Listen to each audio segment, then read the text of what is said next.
Assalamualaikum, selamat pagi Pak Adi Soleh di sini, Anda di sana, Pak Adi Soleh di sana sini.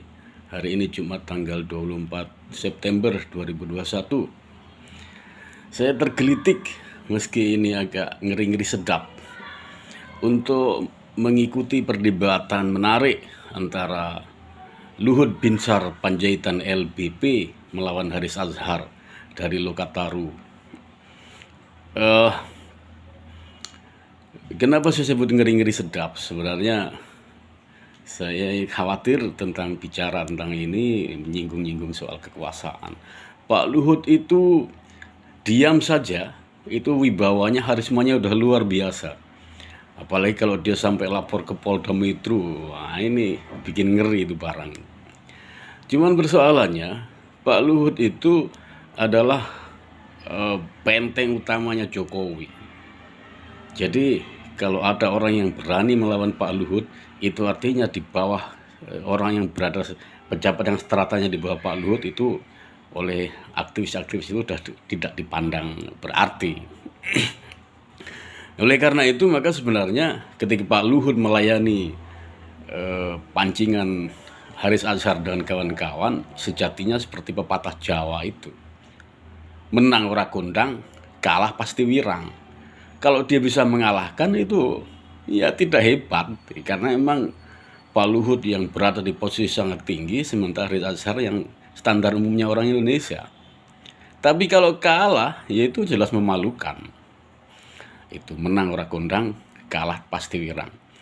Sejatinya perdebatan Luhut dan Haris Azhar ini salah satu dari hanya sedikit perdebatan yang berkualitas tinggi di era pemerintahan Jokowi periode pertama pun lebih-lebih periode kedua ini. Eh, dan ini perdebatan berawal dari sebuah riset. Riset itu adalah nalar atau apa namanya etos akademik yang inti. Jadi tidak ada akademisi yang tanpa riset. Jadi riset itu adalah nalar dan yang inti dari sebuah akademi, sebuah kampus, sebuah temuan dan semacamnya. Dan riset itu hanya bisa dibantah oleh riset. Beberapa waktu lalu Haris Azhar dan kawan-kawan Kontras itu melakukan riset tentang keterlibatan Luhut di tambang di Intan Jaya, Papua, tambang emas. Kesimpulannya adalah bahwa Luhut terlibat di sana. Ada Lot Luhut. Nah, Pak Luhut tidak terima tentang hasil riset itu dan juga tidak terima dengan publikasi yang menurut dia tidak tepat. Kalau secara akademik memang riset yang tidak tepat, riset yang salah, atau yang bisa menyalahkan riset itu adalah riset terbaru, riset setelahnya. Kalau misalnya belum ada riset setelahnya kemudian dipandang salah, itu berarti yang salah adalah teknik pengumpulan data, teknik analisa data, atau pengumpulan data tidak nyampe pada sumber primer. Riset empiris itu dalam teknik pengumpulan data mau tidak mau itu melakukan tiga hal. Pertama adalah structure interview, kedua adalah semi structure interview, dan yang ketiga adalah in-depth interview. Structure interview ini biasanya dilakukan oleh anak-anak S1. Daftar pertanyaan itu disusun begitu rupa secara rapi, secara terstruktur, kemudian ditanyakan, dibacakan atau disuruh ngisi oleh responden. Nah ini pasti valid karena pasti sumber primer, data primer yang didapatkan. Kemudian yang kedua adalah semi structure interview. Seorang peneliti, seorang periset cukup tuh bikin pointer-pointer data-data yang ingin diambil. Kemudian dia tanyakan kepada sumber data. Nah, kira-kira apa yang ingin diambil, ditulis di situ, dicatat, nah kemudian disimpulkan. Kemudian yang terakhir adalah in-depth interview. In-depth interview ini lebih tepat untuk kalangan intelijen, bahwa orang tidak merasa diinterview, orang tidak merasa diambil datanya, cukup dengan wawancara ketika sambil ngerokok, sambil minum kopi, dan semacamnya itu. Nah, saya yakin bahwa yang dilakukan oleh Lokataru, Haris Azhar, oleh Kontras dan lain-lain telah dari sisi akademik itu telah memenuhi fatsun akademik, sudah memenuhi syarat-syarat sebuah riset itu reliable, sebuah riset itu adalah valid.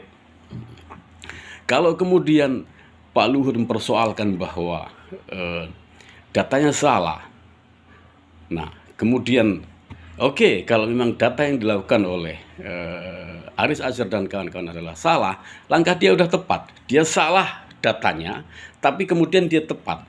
Kalau emang data saya salah, kirim ke kami data pembanding sehingga datanya benar.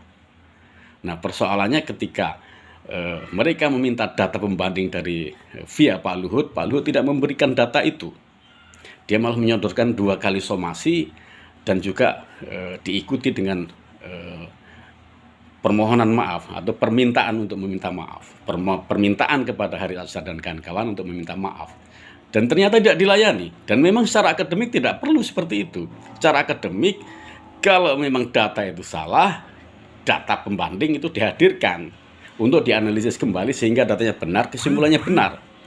Kalau datanya dipandang salah, kesimpulannya salah, kemudian tidak diberikan data pembanding, bahkan malah disomasi, ini kan bergeser dari wilayah akademik ke wilayah hukum. Ini soal lain, tapi yang jelas secara riset itu dibenarkan, secara metodologi dibenarkan, secara akademis itu juga dibenarkan. Kalau kemudian dibawa ke ranah hukum dan semacamnya ada perdebatan lain, bukan di sini pembahasannya. Nah, kemudian setelah ketika ditarik ke persoalan HAM, persoalan demokrasi, yang Pak Luhut menyebut bahwa tidak ada kebebasan mutlak. Benar bahwa tidak ada kebebasan mutlak, tetapi kalau kemudian ditarik pada persoalan hak asasi manusia, pembatasan seseorang untuk mengakses data, ketika data yang dia punya dianggap salah, kemudian mencari data baru yang dianggap benar, kemudian dibatasi, tidak diberikan, itu sejatinya adalah bentuk pelanggaran dari kovenan budaya, kovenan ekonomi sosial budaya, kovenan budaya.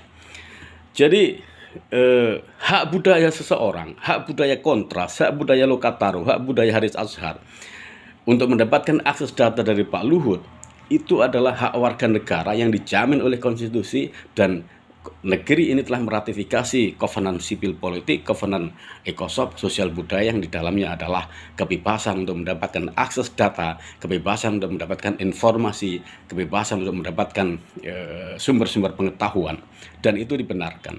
Kalau kemudian disebut melanggar HAM, sejatinya yang melanggar HAM siapa? Jadi kembali kepada Pak Luhut bahwa ini tidak kelasnya Pak Luhut.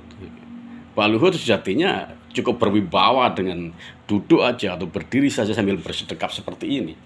Nggak usah capek-capek ke Polda Metro, kemudian menganggap bahwa mereka melampaui kebebasan yang diberikan oleh negara. Tidak harus seperti itu.